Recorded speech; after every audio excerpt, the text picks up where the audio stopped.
My name is Davis, and welcome back to another video, and today we are here for another episode of Tropic Talks. Now today, we're going to be going over the newest hurricane in the Atlantic Ocean, that of which being Hurricane Kirk, which could become a major hurricane, and in fact, there's a pretty good chance to. So let's go ahead and get right into it, starting off with the National Hurricane Center's outlook for today. So we can see that we do have a disturbance over in the Gulf of Mexico that has a 40% chance to develop into a system with tropical depression strength or greater within the next 7 days.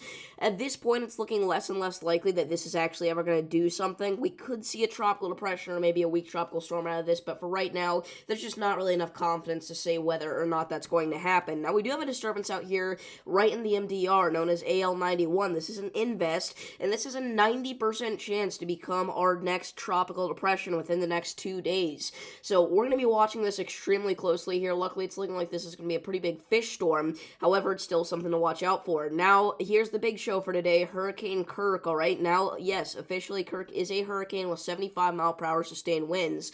And this is going to be an interesting system, all right? If we go ahead and take a look at the cone here put out by the National Hurricane Center, we can see that it is expected to track northwestward and become a major hurricane by Thursday afternoon. Now, that would be a pretty big deal, you're thinking, right?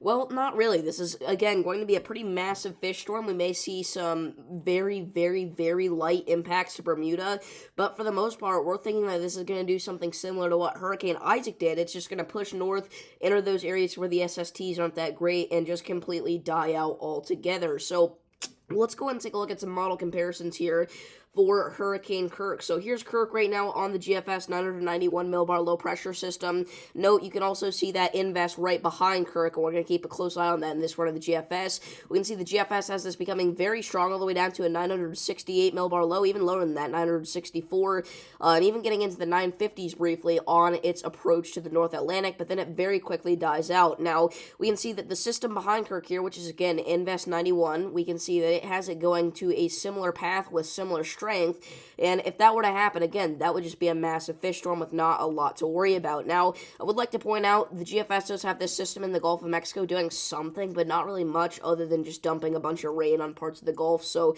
we'll look out for a flooding threat if the GFS is correct in this.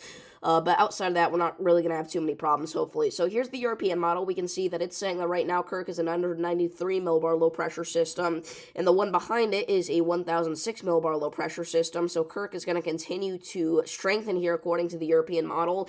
And this is a very, very, very rare instance where the European is being the most aggressive out of all of our long-term forecasting models here with Kirk's strength. It's saying this is going to go all the way down to a 936 millibar low pressure system. Actually, it has it going all the way down into the 920s and 927. That would be like a major Category 5 hurricane there. The European has not forecasted anything like that yet. I'm not sure where it's getting all this whack info from, though. It has it going all the way down to a 920 millibar low pressure system, actually, whenever it's just east of Bermuda, which, again, would be absolutely insane if that were to happen, but luckily that's probably not going to be the case. And then the system behind it, which may become Hurricane Leslie, is, again, going to do kind of the same thing, become very, very strong here, but not really impact anybody. So, finally, let's go and take a look at the Canadian model here. We can see that right now it's saying that Kirk is a 995 millibar low pressure system, and it's saying that Invest 91 is really not even that organized yet, not an organized low pressure system, that is. So we can see it has Kirk becoming down to a 972 millibar low pressure system, and then the system behind it, it actually does go a little bit further west than what some of our other models are saying.